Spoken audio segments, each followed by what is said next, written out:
Letak di ujung barat Pulau Jawa, memposisikan Banten sebagai pintu gerbang Pulau Jawa dan Sumatera dan berbatasan langsung dengan wilayah DKI Jakarta sebagai ibu kota negara.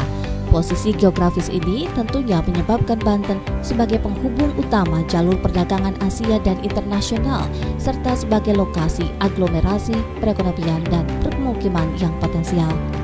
Batas wilayah sebelah utara berbatasan dengan Laut Jawa, sebelah barat dengan Selat Sunda, serta di bagian selatan berbatasan dengan Samudra Hindia, sehingga wilayah ini mempunyai sumber daya laut yang potensial. Pada tahun 2008, Provinsi Banten terdapat perubahan struktur organisasi dan tata kerja atau SOTK, SKPD di lingkungan pemerintah Provinsi Banten. Perubahan SOTK di antara salah satunya pada kantor perpustakaan daerah dan bidang kearsipan pada kantor pengelolaan data elektronik dan arsip daerah atau KPDE dan ARDA. Berdasarkan Peraturan Daerah Provinsi Banten Nomor 4 Tahun 2008 tentang pembentukan organisasi dan tata kerja lembaga teknis daerah Provinsi Banten, kantor perpustakaan daerah dan bidang kearsipan pada kantor pengelolaan data elektronik dan arsip daerah digabung menjadi Badan Perpustakaan dan Arsip Daerah Provinsi Banten atau BPAD, dan pada tahun 2016 Provinsi Banten terdapat perubahan lagi SOTK baru di mana Badan Perpustakaan dan Arsip Daerah Provinsi Banten atau BPAD diganti dengan nama organisasi perangkat daerah atau OPD.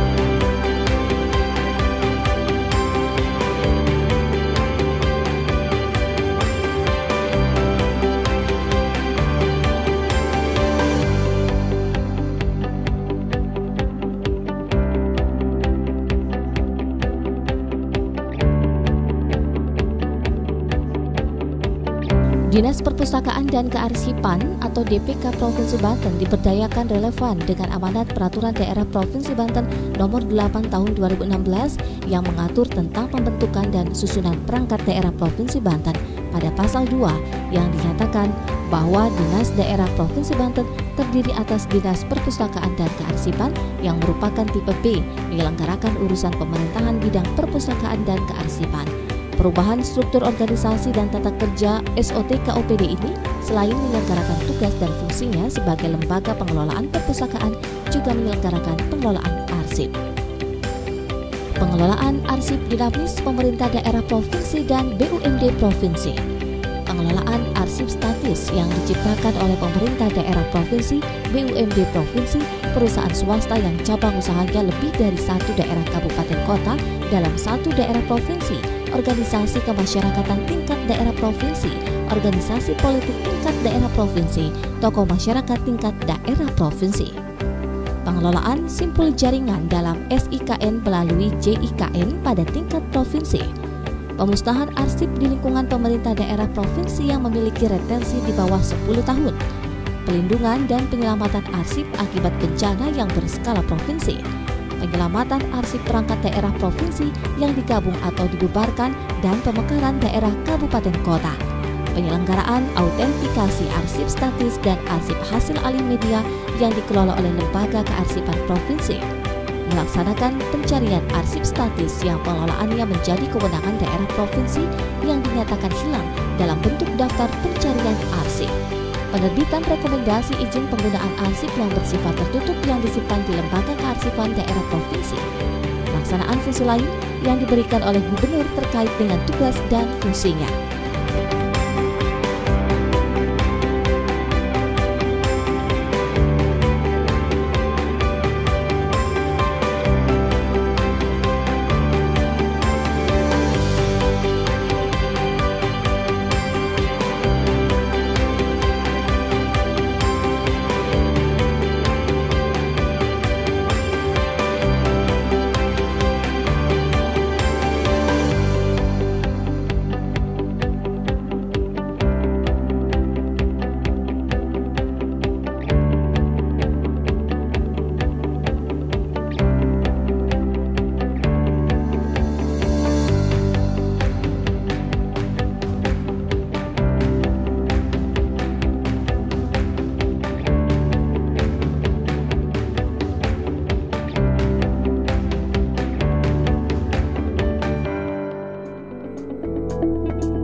Kepala Dinas Perpustakaan dan Kearsipan DPK Provinsi Banten Usman Asidiki Kohara menjelaskan, visi dan misi DPK Provinsi Banten diambil dari visi misi yang ditetapkan dalam Rencana Pembangunan Jangka Menengah Daerah atau RPJMD Provinsi Banten tahun 2017-2022 yang menggambarkan bagaimana tujuan akhir yang diinginkan oleh Gubernur Banten terpilih 5 tahun mendatang dengan mempertimbangkan potensi, kondisi, permasalahan, tantangan, peluang, dan budaya hidup yang ada di Provinsi Banten.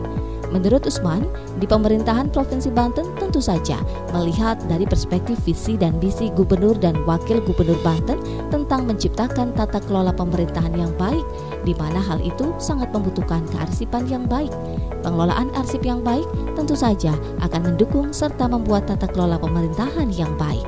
Kami tentu saja di pemerintah Provinsi Banten, kami melihat dari perspektif visi-misi Gubernur Banten. Misi satunya jelas menciptakan tata kelola pemerintahan yang baik. Tata kelola pemerintahan yang baik sangat membutuhkan kearsipan yang bagus, yang baik.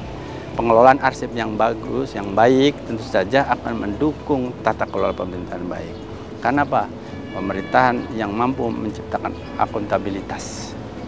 Jadi publik melihat bagaimana kinerja, bagaimana prestasi, bagaimana seluruh upaya yang dilakukan oleh pemerintah daerah akan tergambar dari keberadaan arsip. Kami melihat karena kami juga ada kegiatan pendampingan arsip. Sejak lama kami sudah melakukan pendampingan arsip di OPD, ya, khususnya untuk pemerintah Provinsi Banten.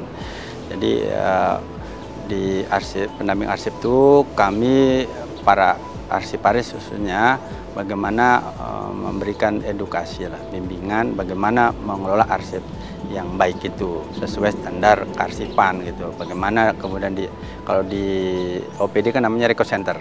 Bagaimana arsip itu dikelola di record centernya masing-masing. Kalau kemudian yang punya kemudian arsip itu punya nilai sejarahan dan retensi masa usianya sudah sekitar 10 tahun itu kan diserahkan kepada lembaga kearsipan daerah. Merujuk hal tersebut, Usman menambahkan, fungsi kearsipan sangat penting baik bagi tata kelola pemerintahan, lembaga, dan menjadi bagian dalam perjalanan kehidupan manusia.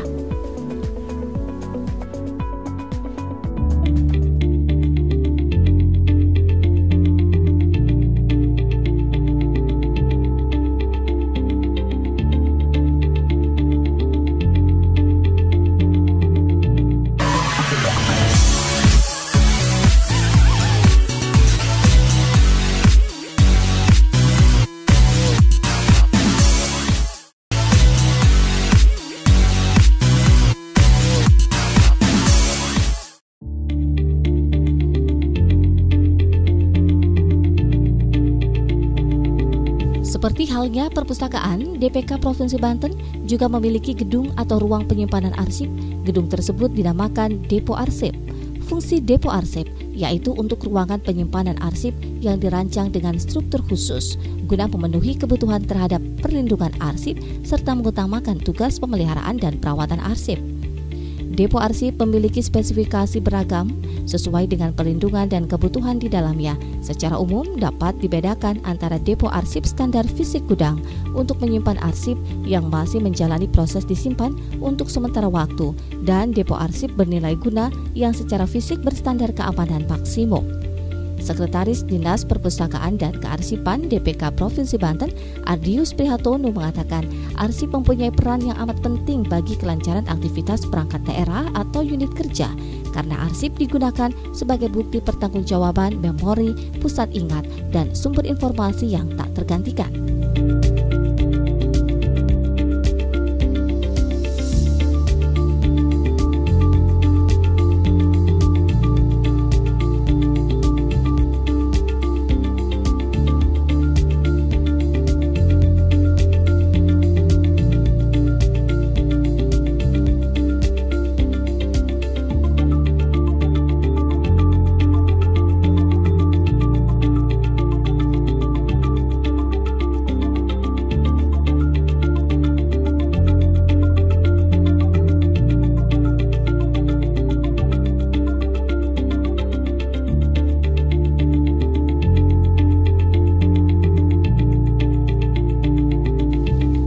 setiap perangkat daerah atau unit kerja memandang arsip secara berbeda.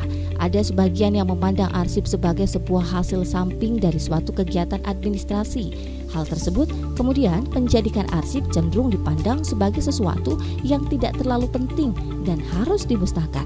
Tetapi banyak pula yang menyadari akan pentingnya fungsi arsip, sehingga arsip perlu dikelola, disimpan, dan dirawat dengan baik, khususnya arsip yang bersifat permanen atau statis.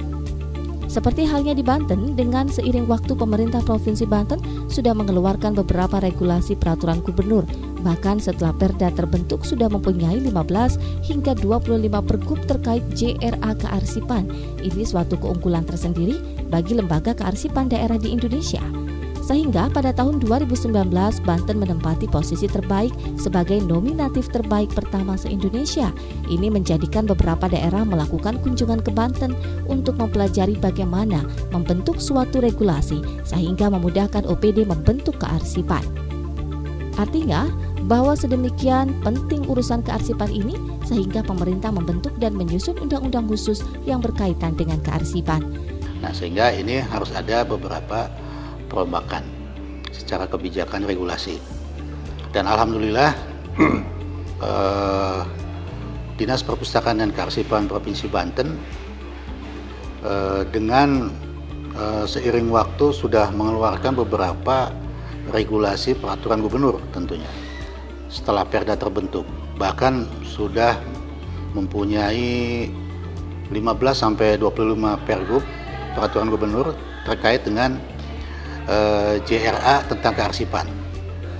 Dan ini satu keunggulan tersendiri sebagai lembaga kearsipan daerah di Indonesia, sehingga pada tahun 2019 kita menempati posisi terbaik sebagai LKD se-Indonesia.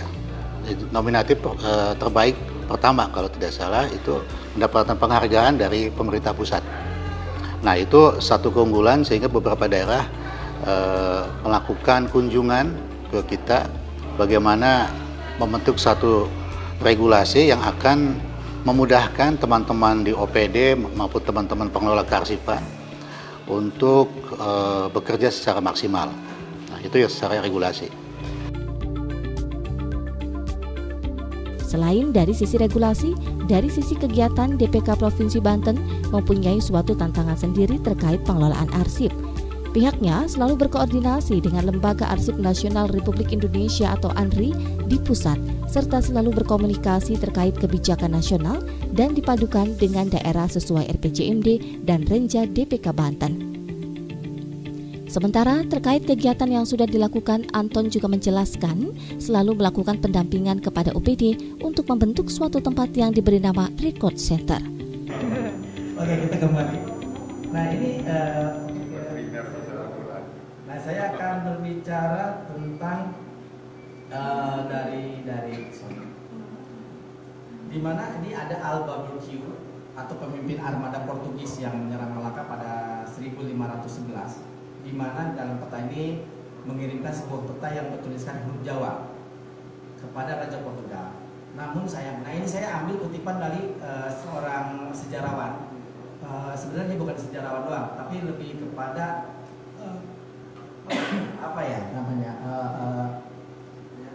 jurnal, penulis jurnal, namanya De Lapian atau Adrian B. Lapian dalam pelayaran di abad ke-16 dan 17. Nah, ini petanya yang hilang di tengah laut karena cuaca buruk.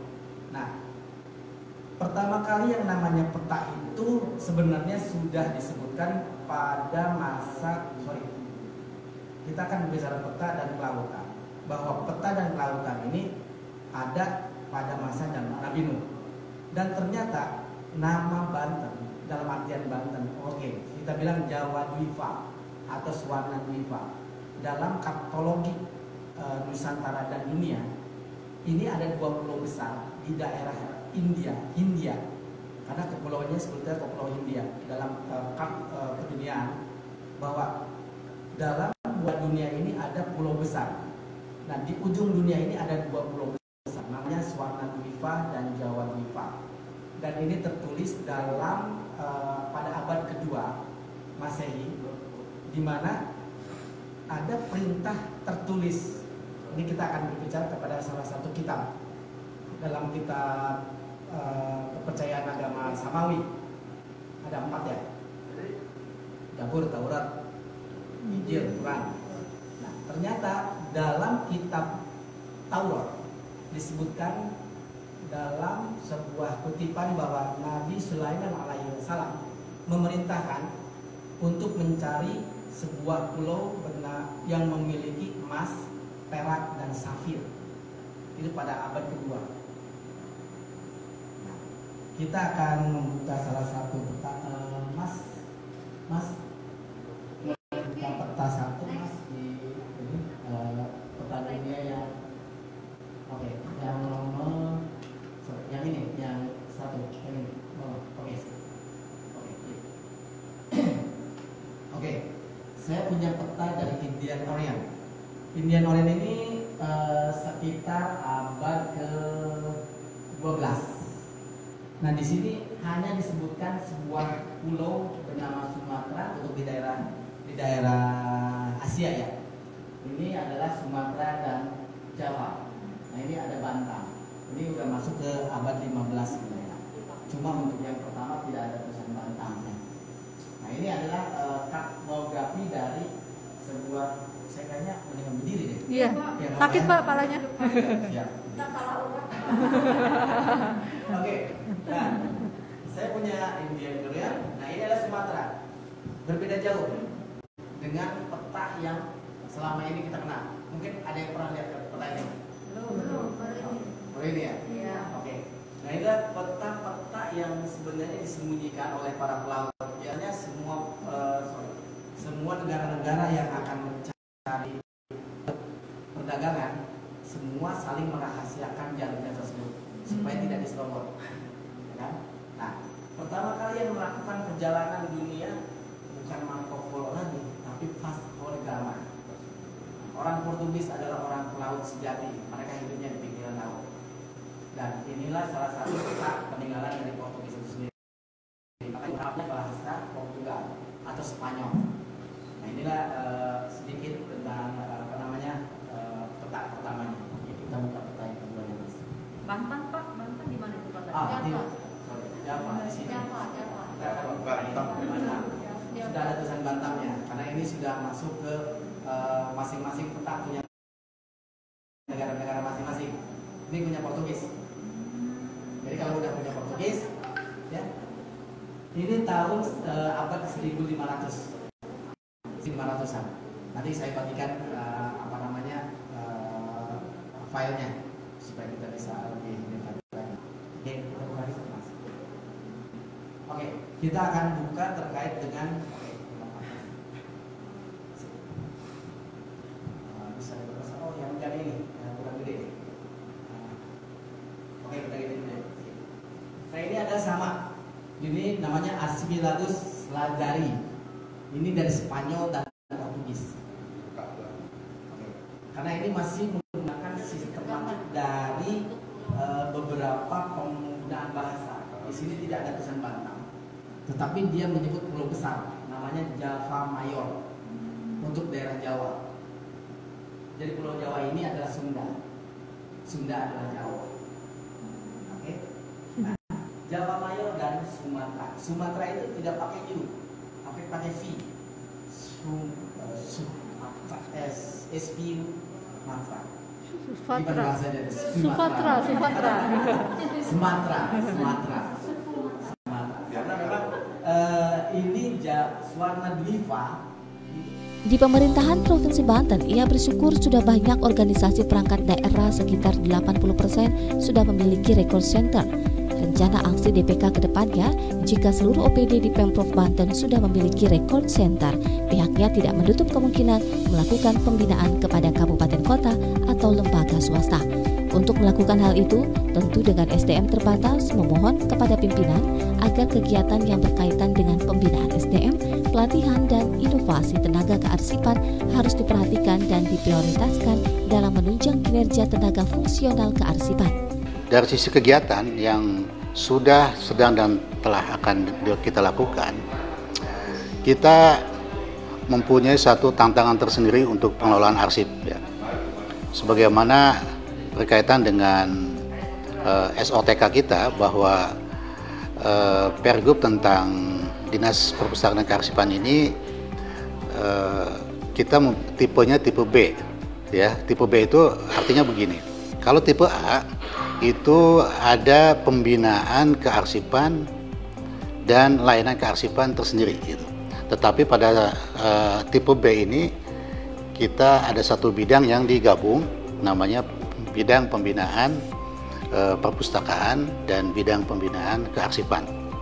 Tapi walaupun digabung, tetap urusan kearsipan mempunyai satu kepentingan dan urusan tersendiri, yakni kita selalu berkoordinasi dengan lembaga ANRI yang ada di Jakarta. Jadi kita selalu koordinasi dengan lembaga kementerian non departemen yang namanya ANRI itu, dan kita selalu berkomunikasi terus kebijakan-kebijakan di tingkat nasional, kemudian kita padukan dengan kegiatan-kegiatan sesuai dengan RPJMD tentunya dan Renstra yang ada di Dinas Perpustakaan dan Kearsipan Provinsi Banten. Nah, selanjutnya kegiatan yang sudah kita lakukan adalah seperti misalkan kita selalu melakukan pendampingan kepada OPD. Jadi kita melakukan pendampingan kepada OPD untuk membentuk satu tempat yang namanya record center ya. Jadi kalau misalkan OPD yang belum mempunyai tempat pengelolaan arsip, kita bina di sana OPD-nya gitu. Dan alhamdulillah ini sudah banyak beberapa OPD yang sudah melakukan permintaan ke kita, dan alhamdulillah kita mungkin sudah 70-80% OPD sudah mempunyai record center tersendiri ya tentunya. Ini sangat bagus sekali. Kemudian berkaitan dengan pengawasan, pihak DPK juga memberikan reward bagi semua OPD yang sudah memperhatikan fungsi kearsipan di OPD masing-masing. Selain itu, juga ada punishment bagi OPD yang mengajukan fungsi kearsipan. Ini membuktikan betapa pentingnya tentang pengelolaan kearsipan ini agar kegiatan yang berhubungan dengan peningkatan good government melalui fungsi kearsipan dalam upaya mendukung visi dan misi Gubernur dan Wakil Gubernur Banten.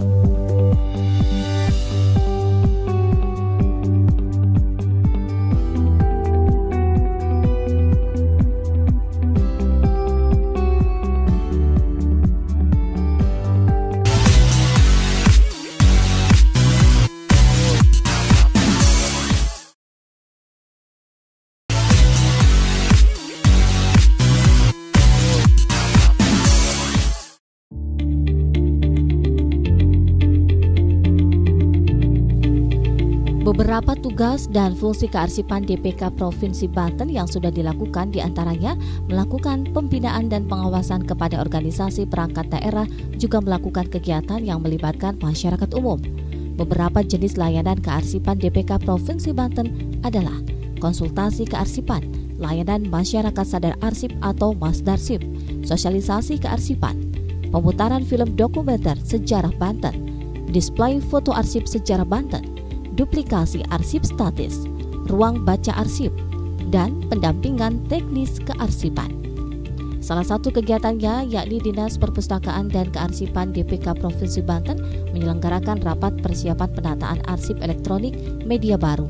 Kegiatan tersebut dilaksanakan di ruang audiovisual lantai 2, dihadiri oleh 2 narasumber dari DPK Provinsi Banten dan peserta dari organisasi perangkat daerah. Dihadiri oleh 2 narasumber dari DPK Provinsi Banten dan peserta dari OPD Pemerintah Provinsi Banten. Kemudian pendampingan digitalisasi arsip organisasi perangkat daerah Provinsi Banten.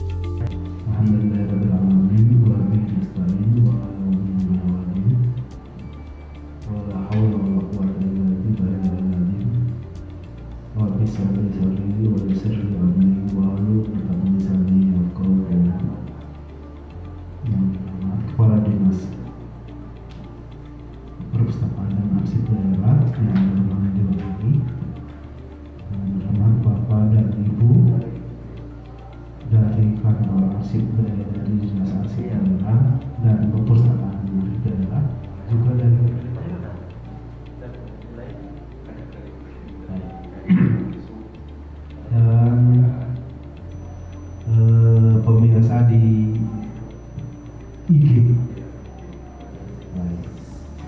Nah, saya sebelumnya mohon maaf karena sedianya saya menyampaikan ini sudah 3 kali, Bu.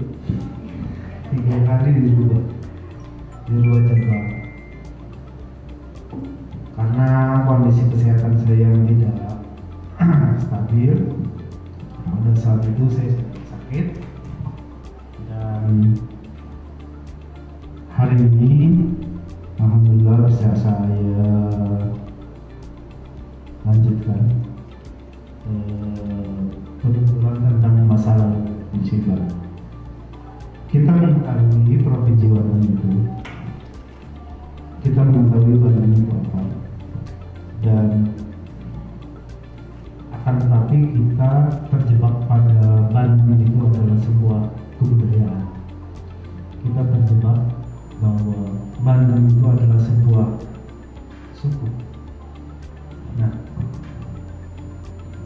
seperti yang kita ketahui bahwa Banten itu adalah hanya nama sebuah provinsi, sama hanya dengan Jawa Barat, sama hanya dengan Jawa Timur. Tidak ada kebudayaan Jawa Barat yang ada. Sementara kegiatan yang melibatkan masyarakat umum, Kearsipan DPK Provinsi Banten juga sudah melaksanakan sejumlah kegiatan. Di antaranya bedah arsip statis dari mulai mengenalkan tokoh-tokoh pejuang Banten hingga sejarah berdirinya Bank Banten, serta tentu terjun langsung ke masyarakat dalam upaya jemput bola melalui kegiatan gerakan masyarakat sadar arsip atau Masdarsip. Kegiatan bedah arsip tentang sejarah Banten diantaranya diskusi bedah arsip dengan tema Geger Cilegon bersama Ahmad Ridwan, Kabid Arsip DPK Banten, dan Iyadi Ahyadi selaku sejarawan UIN Maulana Hasanuddin sebagai narasumber, dan dipandu oleh Marlina, Arsiparis DPK Provinsi Banten. Kegiatan diskusi tersebut dilaksanakan pada tanggal 27 Oktober 2021 di Aula Multimedia Lantai 2 Gedung Arsip DPK Banten. Baru lihat? Ya. Oke. Nah, inilah dia yang kita anggap. Ini adalah litografi yang memang dimulai semenjak kedatangan para pedagang rempah-rempah Portugis, Inggris, dan Belanda. Nah, tetapi ini adalah gambar yang dibuat dengan sketsa. Namanya apa? Litografi. Yang kemarin mungkin saya pernah berbicara bahwa setiap pendatang yang datang ke Banten itu akan membawa 2 orang ahli. 1 ahli gambar dan 1 adalah ahli tulis. Nah, inilah jadi hasil dari gambaran mereka, litografinya. Oke, ini sekitar abad ke-17. Sorry, ke-16. Abad ke-16. Tetapi lebih banyak mulai dikeluarkan sekitar abad ke-18 ke-19.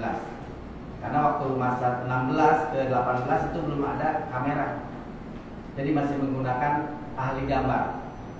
Nah, gambar yang dimaksud sini adalah bahasa litografi. Nah, ada beberapa pakaian ataupun juga ada beberapa custom dari para talent-talent yang ada di sini. Kalau kita tokoh-tokoh lah. Nah, mungkin Bapak Ibu dari sekian gambar yang ada ini bisalah memperlihatkan bahwa strata itu kan berarti ada tingkatan. Ada tingkatan dari masyarakat, dari tingkatan tertinggi hingga tingkatan terendah. Walaupun di Banten tidak menggunakan sistem strata secara orang-orang India ya. Ada kasta Brahma, Satria, terus ada Sudra paling kecil kan. Nah, di Banten sendiri lebih cenderung pluralisnya terbentuk dan patut dicatat atau digarisbawahi. Mungkin kalau saya pakai di blog bahwa Banten itu sebenarnya tidak memiliki, mohon maaf ya, boleh kita teraksi, tidak memiliki adat istiadat yang baku seperti kerajaan-kerajaan lain. Karena memang kerajaan Banten ini, aktuali saya bilang kerajaan, tidak kesultanan, tetapi sebuah kerajaan. Karena Banten ini adalah kerajaan terkaya dan juga memang lebih modern dibanding kerajaan-kerajaan lain. dari sisi modernisasinya itu, karena Banten ini adalah menjadi salah satu negara atau kerajaan tujuan dari negara-negara lain untuk melakukan negosiasi perdagangan atau kongsi di bidang rempah-rempah. Makanya untuk berangkat ke Banten ini akan ada namanya special route yang sekarang diklaim oleh Cina sebagai Silk Route. Jadi awalnya itu adalah jalur rempah menjadi jalur sutra. Jadi harusnya perdagangannya awalnya mereka. Nah ini keterkaitan dengan sesi pertama di saya kemarin bahwa saya mengangkat tentang peta sebagai arsip kesejarahan. Oke, kita bisa lihat di sebelah kanan ini kita kupas satu ya, kita kupas satu dulu. Nah kalau kenapa di sebelah kanan ini harus seperti ini gambarnya? Karena yang pertama kali datang untuk membuat kerajaan Banten adalah ulama. Nah, spesiali ulama otomatis dari Arabik. Tata cara penggunaan pakaian dari orang-orang Arabik mungkin sampai sekarang masih melekat ya Bapak Ibu ya. Nah, inilah dia bentuk dari keulamaan. Jadi ini cara berpakaian dari ulama-ulama yang datang ke Banten. Sedangkan Banten sendiri waktu itu mungkin bukan mungkin ya, memang belum Islam ya, masih ada animismenya, masih ada Hindunya, masih ada Buddhisnya dan sebagainya. Kebanyakan Hindu dan animisme. Nah, oke. Dan yang kedua adalah salah satu kegiatan bedah arsip selanjutnya dilaksanakan pada tanggal 28 Oktober 2021 dengan tema sejarah berdirinya Bank Banten bersama Dadan Sujana dari Banten Heritage selaku narasumber didampingi Kabid Arsip Ahmad Ridwan dan dipandu oleh Arsiparis Ida Deniati. Kalau itu tidak ada petunjuk satu pun yang menguatkan tentang keberadaan perasaan itu. Parandil nyuruh saya coba menghubungi bapak ini, bapak itu dan lain sebagainya.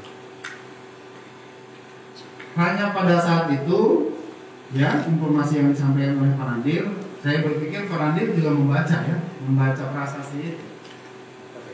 Itu ada nama Mayor Sahra, dan Mayor Sahra itu mantan Bupati Pandeglang. Dia yang meresmikan, yang membuat Bank Banten. Nah,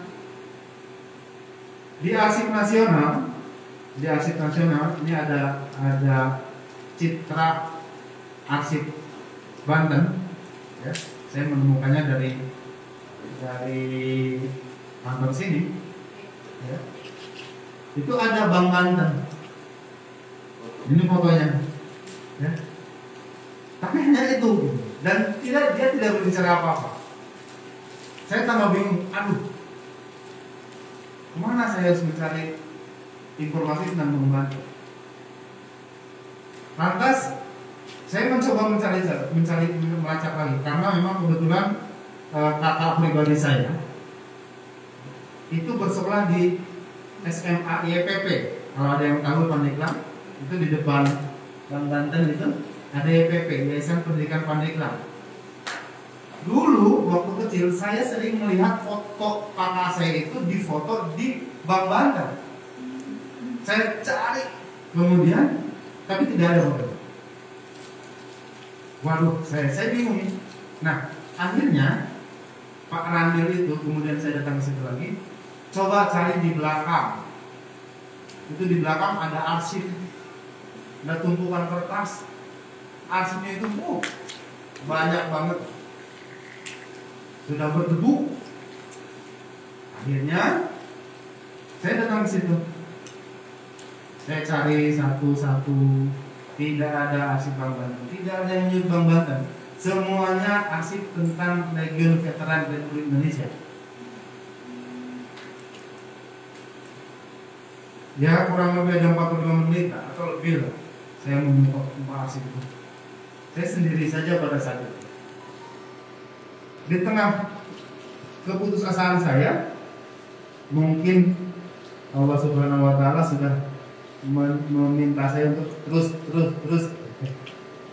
Akhirnya saya temukan satu map yang di mapnya itu tertulis NKI Bank Banten. Ketika saya buka, saya temukan fotokopi pidato Mayor Sakrat pada saat membuka Bank Banten tahun 29. Nah, ini yang membuat saya kok semangat lagi. Saya ungkap lagi arsip-arsip itu. Nah, di LVRI di belakang gedung. Kalau sekarang itu sudah tidak ada loh. Karena yang belakang itu kemudian disewakan kepada para yang senam. Saya lihat arsipnya sudah tidak ada. Untung sekali arsip Bank Banten sempat saya ambil. Kalau yang lainnya nggak apa-apa lah. Termasuk lembar saham Bank Banten itu ada di saya. Yang kemudian saya berikan ke gedung sini. Itu semua foto, semua arsip, karena saya sadar bahwa di rumah saya itu tidak ada tempat untuk menyimpan arsip begitu banyak. Selanjutnya, pada tanggal 29 Oktober 2021 juga dilaksanakan kegiatan diskusi bedah arsip statis Banten dengan tema Sultan Ageng Tirtayasa bersama Dadan Sujana sebagai narasumber didampingi arsiparis Epi Fahrozi dan dipandu oleh Arsip Nur Eka. Yang senam, saya lihat arsipnya sudah tidak ada. Untung sekali arsip Bank Banten sempat saya ambil. Kalau yang lainnya nggak apa-apa lah. Termasuk lembar saham Bank Banten itu ada di saya. Yang kemudian saya berikan ke gedung sini. Itu semua foto, semua arsip, karena saya sadar bahwa di rumah saya itu tidak ada tempat untuk menyimpan arsip begitu banyak. Dan saya sangat menyesal beberapa foto tentang Provinsi Banten sekarang sudah hilang. Untung saya sempat berikan ke arsip ini. Saya dulu berpikir begitu, Bu, karena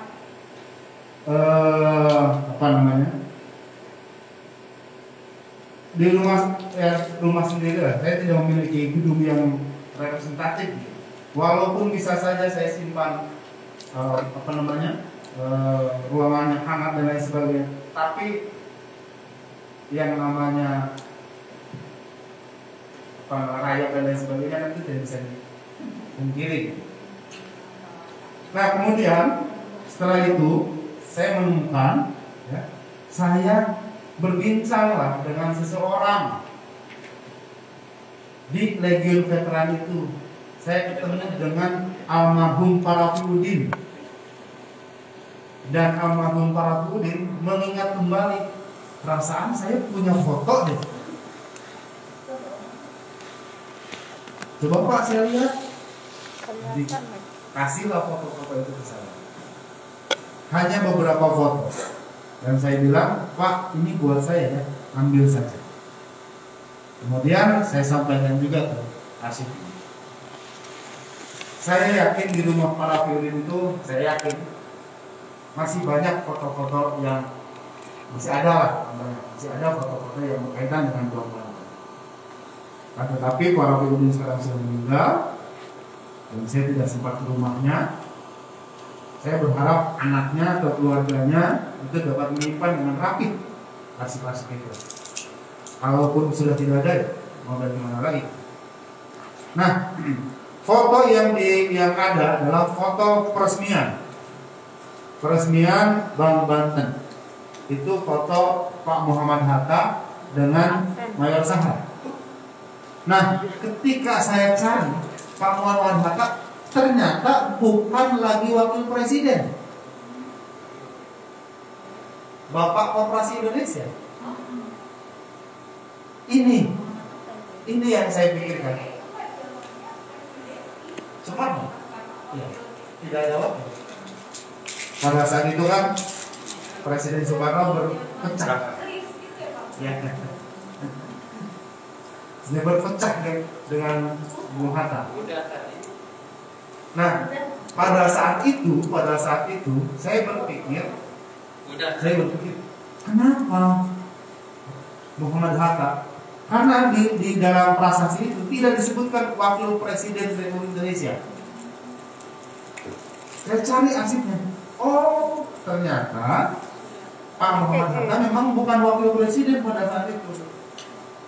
Karena tahun 56 kalau nggak salah, Pak Muhammad Hatta itu sudah berhenti dari wakil presiden. Nah, dan akan tetapi Pak Muhammad Hatta ya itu masih dikelilingi oleh Pak Nasution dan orang-orang lainnya. Nah, petunjuk berikutnya ini yang bagi saya sih alhamdulillah sekali, saya menemukan arsip risalah rapat luar biasa MAI Bank Banten. Lagi-lagi arsip ini sudah saya sampaikan. Sayangnya itu fotokopian. Asli. Sementara itu, terjun langsung ke masyarakat dalam upaya jemput bola melalui kegiatan Gerakan Masyarakat Sadar Arsip juga telah dilaksanakan oleh DPK Banten di 24 kecamatan se-Banten. Kegiatan Gerakan Masyarakat Sadar Arsip ini diantaranya dilaksanakan di Kabupaten Serang dan di Kabupaten Tangerang. Di rumah sendiri, saya tidak memiliki gedung yang representatif. Walaupun bisa saja saya simpan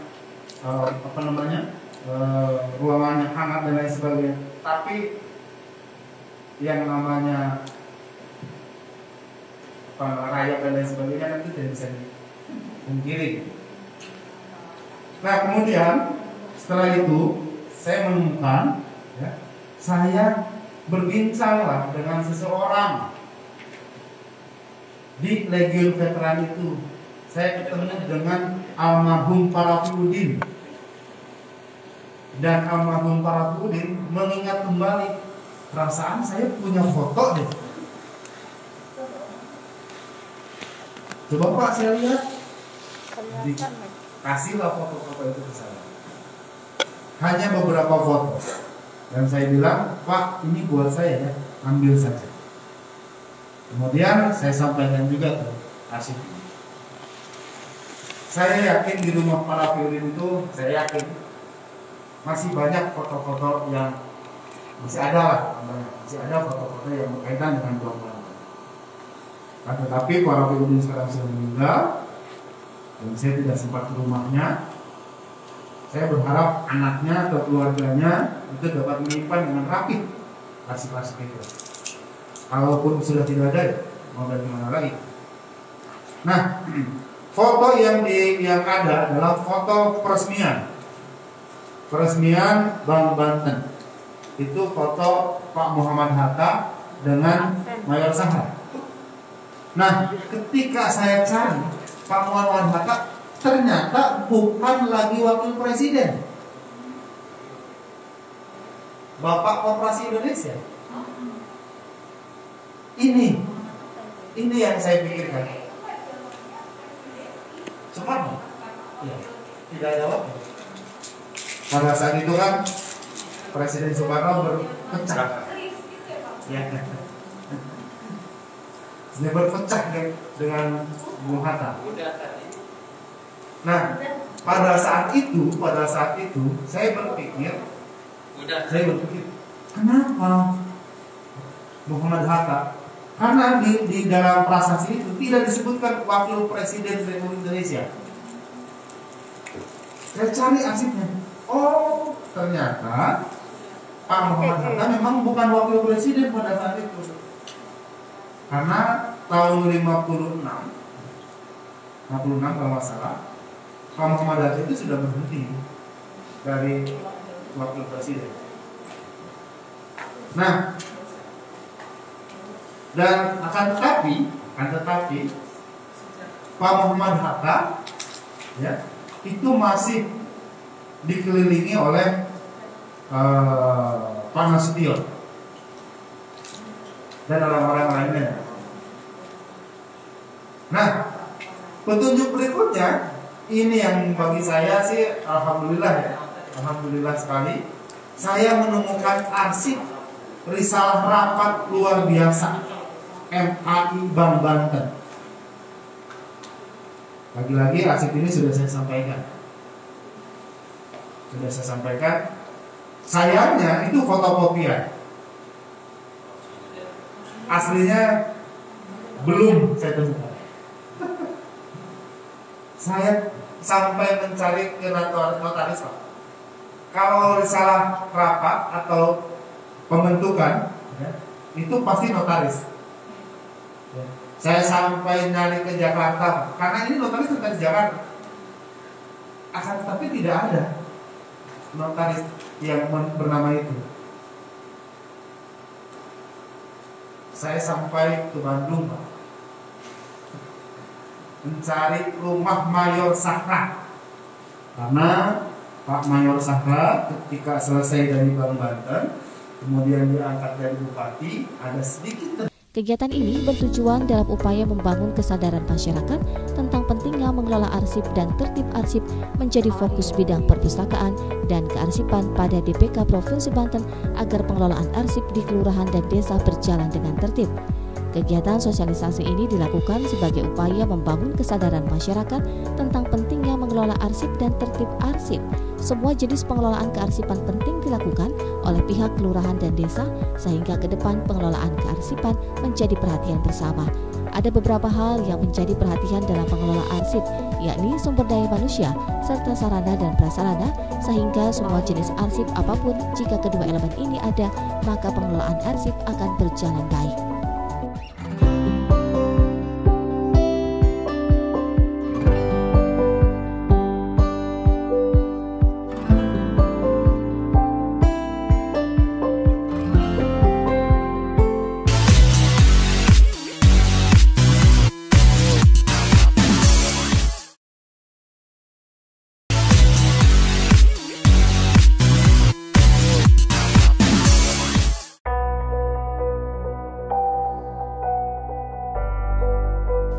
Merupakan institusi yang diberi kewenangan untuk melakukan penataan dan pengelolaan kearsipan, maka DPK melaksanakan arsip statis. Hal ini dilakukan dengan cara mendata, menyimpan, dan digitalisasi kearsipan yang dilakukan arsiparis yang dibantu pengelola arsip di depo arsip. Berikut informasi pemindahan arsip statis dari hasil akuisisi dari berbagai sumber. Selanjutnya disimpan kemudian ditata dan diolah informasinya dalam rangka memberikan layanan akses kepada para pengguna arsip statis secara luas. Berbicara tentang pentingnya arsip bagi semua lapisan masyarakat, tentunya tak lepas dari bagaimana masyarakat memahami apa itu arsip. Tanpa memahami definisi arsip yang tercantum dalam Undang-Undang Nomor 43 Tahun 2009 tentang kearsipan, sebagaimana yang tertuang dalam Undang-Undang Nomor 43 Tahun 2009 tentang kearsipan. Arsip adalah rekaman kegiatan atau peristiwa dalam berbagai bentuk dan media sesuai dengan perkembangan teknologi informasi dan komunikasi yang dibuat dan diterima oleh lembaga negara, pemerintahan daerah, lembaga pendidikan, perusahaan, organisasi politik, organisasi kemasyarakatan dan perseorangan dalam pelaksanaan kehidupan bermasyarakat, berbangsa dan bernegara.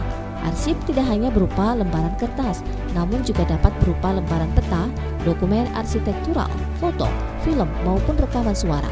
Arsip bukan sembarang data, namun arsip merupakan data dengan karakteristik yang unik, harus terjamin keasliannya atau otentik, harus terjamin keabsahannya atau legal, harus dapat dipercaya, utuh, lengkap, dan bermanfaat. Misalnya sertifikat misalnya, itu kemudian menjadi masalah. Sehingga kami melakukan edukasi itu. Kemudian juga kita tahu Banten ini daerah yang termasuk daerah rawan bencana.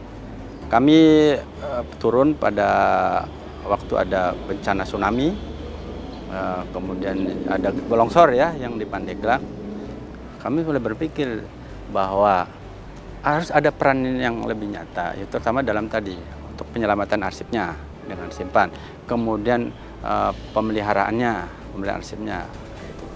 Nah, salah satu aspek penyelamatan juga, misalnya arsip-arsip yang akibat bencana itu, memang yang sekarang kami butuhkan adalah peralatan ya, jadi peralatan untuk bagaimana melakukan preservasi arsip itu, agar arsip misalnya kena air atau kena bencana itu, kemudian kita bisa preservasi dan bisa kemudian diselamatkan. Jadi kami dari peristiwa tsunami yang lalu, kami sudah merumuskan gagasan untuk bagaimana kita lebih aktif lagi untuk melakukan penyelamatan arsip. Makanya sebenarnya kami berharap bahwa ya ke depan mudah-mudahan kami memiliki mobil rescue. Ya. Kalau edukasi sudah kami, ada namanya mobil arsip keliling.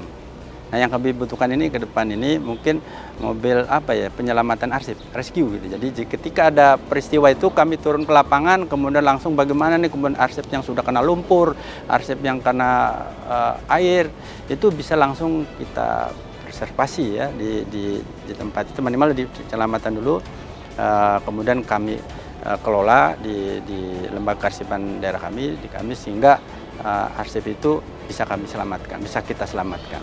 Karena apa lagi?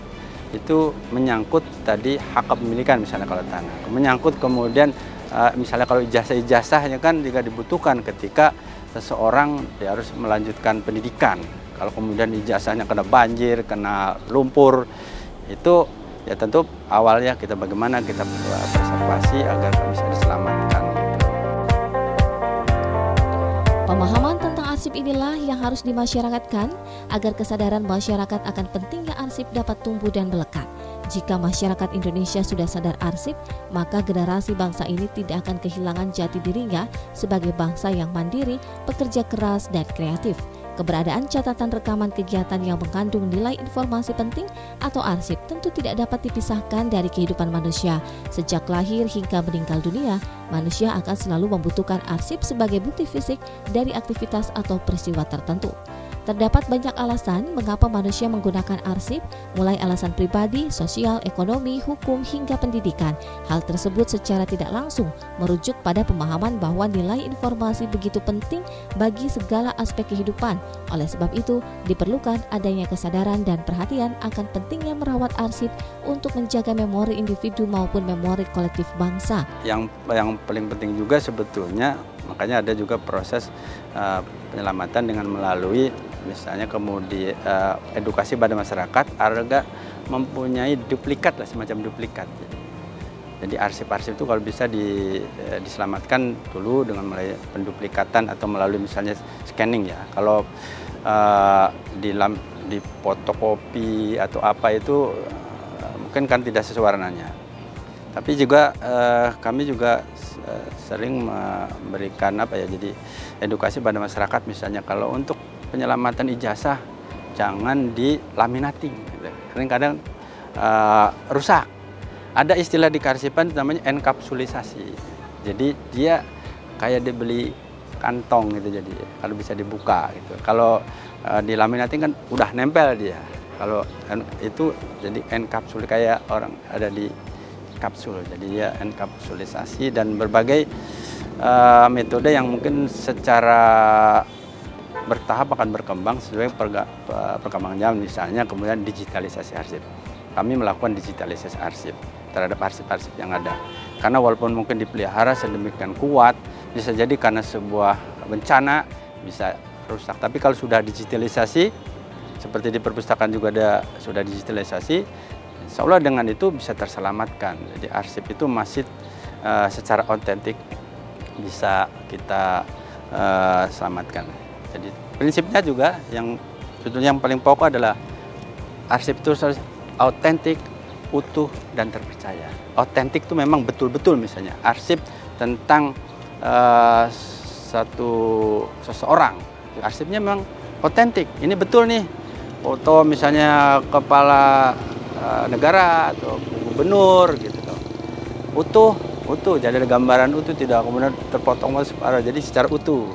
Terpercaya bahwa memang oleh para arsiparis dibuktikan bahwa ini misalnya arsip betul-betul tentang seseorang yang punya tadi nilai sejarah itu. Perilaku sadar dan tertib arsip bukan hanya kewajiban seorang arsiparis sebagai pengelola dan pengendali arsip, melainkan juga dilaksanakan oleh seluruh elemen masyarakat. Sebagaimana diketahui dalam kehidupan sehari-hari masyarakat kerap bersinggungan dengan arsip, contohnya arsip pribadi seperti KTP, kartu keluarga, dan ijazah, sehingga perilaku sadar arsip dapat diaplikasikan mulai dari pemeliharaan arsip pribadi. Dengan adanya masyarakat yang sadar arsip, maka arsip individu yang mungkin akan dibutuhkan ke depannya akan tetap terpelihara dengan baik. Assalamualaikum warahmatullahi wabarakatuh. Saya Usman Asidiki Kohara, SOS MSI, Kepala Dinas Perpustakaan dan Kearsipan Provinsi Banten. Pada kesempatan kali ini saya ingin menyampaikan berbagai hal terkait dengan pentingnya arsip di dalam kehidupan manusia, khususnya karena arsip merupakan rekaman peristiwa dalam berbagai bentuk yang dibuat dan diterima oleh lembaga negara, pemerintahan daerah, organisasi kemasyarakatan, organisasi politik, dan masyarakat perseorangan. Sehingga kehadiran arsip itu sesungguhnya, arsip itu ada di dalam kehidupan kita sebagai manusia, karena kita sejak lahir misalnya, kemudian ada akte kelahiran, kemudian kita sekolah ada ijazah, kemudian kita menjadi diangkat menjadi jabatan tertentu juga ada juga SK dan lain-lain. Dan itulah makanya pentingnya arsip bagi kita. Kenapa? Aktif adalah misalnya dalam pemerintahan sebagai bukti akuntabilitas kinerja. Arsip juga merupakan sebagai sebuah sumber informasi bagi masyarakat tentang suatu peristiwa mungkin di masa lalu, masa kini, mungkin masa yang akan datang.